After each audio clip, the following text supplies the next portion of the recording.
Аделияның көңіл-күйі қалай екен? Менің көңіл-күйім жақсы. Оқырмандар, сіздердің көңіл-күйлеріңіз қалай? Жазып кетіңіздер. Демалысыңыз қалай өтті? Демалысым керемет өтті. Құрбыңыз сияқты ештеңе білдірген жоқсыз ба? Бірдеңе білдіріп үлгердіңіз ба? Минута осталось, минута. Білдірмедіңіз ба? Сенімсіз ба?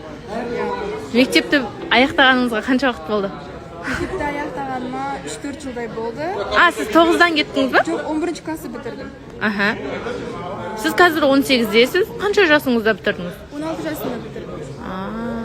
Осы жылы 19-ға толам, декабрь айында. Мені 2007 жылғы деп жүрген оқырмандар, мен 2006-мын. 11 бітірдіңіз. Қандай мамандықта оқисыз? Иностранный язык, английский, турецкий. Демек ағылшыншаңыз, түрікшеңіз жақсы. Түрікшем жақсы, ағылшыншаны осы жылы бастап жатырмын. Солай екен. Эфирді көріңіздер. Ағыркенің көңіл-күйі қалай екен бүгін? Қалайсыз? Қандай демалысыңызда қандай қызық болды? Не істедіңіз? Демалысында демалдым, қандырып алдым. Сізге білдірген жоқпын.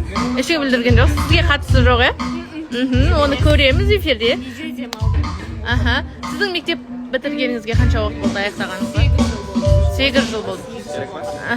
30 секунд қалды. Қай пәнді жақсы көріп оқыдыңыз? Физика, математика. Физика, математика таңдадым. Және қазақ тілі әдебиеті. Қандай мамандықты бітірген? Негізі финансистпін.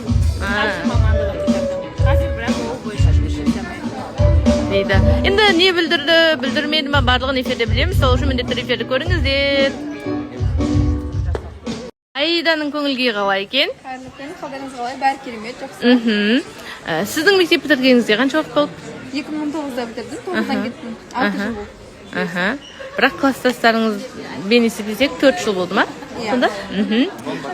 Көңіл-күйіңіз бәрі жақсы ма? Бәрі Сіз қандай пәнді жақсы оқыдыңыз? дене шынықтыру. Кеше көріп қалдым, бұзық қыз болдым деп. Қандай? Дене шынықтыруды жақсы көрдім. Потом қазақ әдебиетін жақсы көрдім. Мектепте де бұзық болдыңыз ба? Мектепте өте тұйық болғам, 2-ші курстан кейін бұзықтығым ашылды. Қазір бұзықсыз ба? Жоқ, қазір басылды. Кім не білдірді деп жатыр, сол сіз бірдеңе білдірген жоқсыз ба? Жоқ, ондай жоқ. Тыныштымын. Оны алдағы уақытта білеміз, құрметті оқырман. Әдеттегідей міндетті түрде біздің эфирді көріңіздер.